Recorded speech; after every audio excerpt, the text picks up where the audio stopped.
মুখ্যমন্ত্রী শুভেন্দু অধিকারীর কড়া পদক্ষেপের আশ্বাসে তিনি বলেছেন নেওয়া হবে, কড়া পদক্ষেপ নেওয়া হবে। এবং এই কথা বলার পরেই আমরা দেখেছি মূল অভিযুক্ত আনন্দ সর্দার, যাকে ইতিমধ্যেই বারুইপুর থেকে গ্রেপ্তার করা হয়েছে, মূল অভিযুক্ত সহ 3 জনকে গ্রেপ্তার করেছে পুলিশ, অন্যদিকে আরো 3 জনকে আটক করা হয়েছে।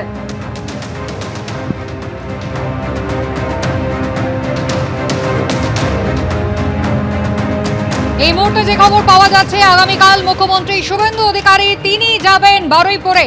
আগামীকাল মুখ্যমন্ত্রী শুভেন্দু অধিকারী বারুইপুরে তিনি যাবেন এবং নির্যাতিতার পরিবারের সঙ্গে দেখা করবেন, এমনটাই এখনো পর্যন্ত জানা যাচ্ছে। কিছুক্ষণ আগেই আপনারা দেখেছেন মুখ্যমন্ত্রী তিনি কিন্তু স্পষ্টই জানিয়েছেন ক্যাপিটাল পানিশমেন্ট হবে যারা অভিযুক্ত, যাদের বিরুদ্ধে ব্যবস্থা নেওয়া হয়েছে। ইতিমধ্যেই এসআইটি গঠন করা হয়েছে 6 সদস্যের। জেলা পুলিশ, এসআইটি এবং এসটিএফ একযোগে কাজ করছে।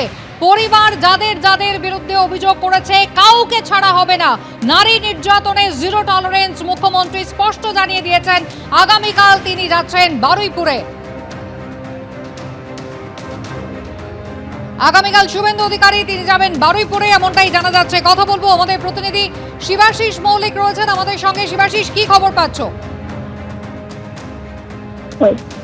দেখো কুসুমিতা, মুখ্যমন্ত্রী শুভেন্দু অধিকারী তিনি যেমনটা জানিয়েছেন আগামীকাল বারুইপুরে পুলিশ সুপারের দপ্তরে যাচ্ছেন স্বয়ং মুখ্যমন্ত্রী শুভেন্দু অধিকারী। এবং সেখানে গিয়ে তিনি পুরো যে ঘটনা ঘটেছে, গতকালকে যে ঘটনা সামনে এসেছে, সেই ঘটনার বিষয়ে নির্যাতিতার পরিবারের সঙ্গে কথা বলবেন সরাসরি মুখ্যমন্ত্রী শুভেন্দু অধিকারী। এবং এই ঘটনায় যদি কোনোভাবে কোনো পুলিশ আধিকারিক বা পুলিশ কর্মীর কোনো রকম কোনো গাফিলতির অভিযোগ উঠে আসে, সেক্ষেত্রে তাদের দরজা দেখানো হতে পারে, এমনটাই কিন্তু ইঙ্গিত দিয়ে রেখেছেন মুখ্যমন্ত্রী শুভেন্দু অধিকারী। কোন রকম পুলিশের গাফিলতি মেনে নেওয়া হবে না জানিয়েছেন মুখ্যমন্ত্রী।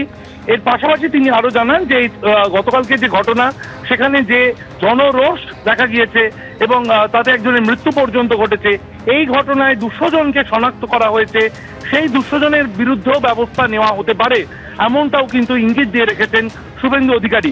ক্যাপিটাল পানিশমেন্টের জন্য রাজ্য সরকারের পক্ষ থেকে যা যা সুপারিশ করা দরকার, অভিযুক্তদের বিরুদ্ধে বা অপরাধীদের বিরুদ্ধে ক্যাপিটাল পানিশমেন্টের জন্য যা যা প্রয়োজন সুপারিশ করার, রাজ্য সরকার তা করবে।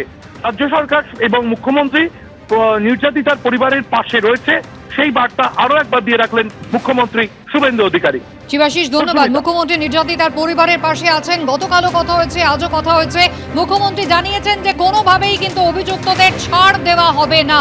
ক্যাপিটাল পানিশমেন্ট যে দাবি পরিবার করেছে, সেই দাবিকে সরকার মান্যতা দেবে।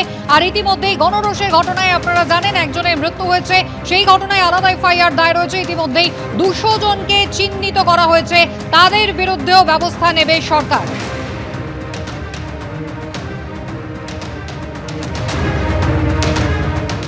এবিপি আনন্দ, এগিয়ে থাকে, এগিয়ে রাখে।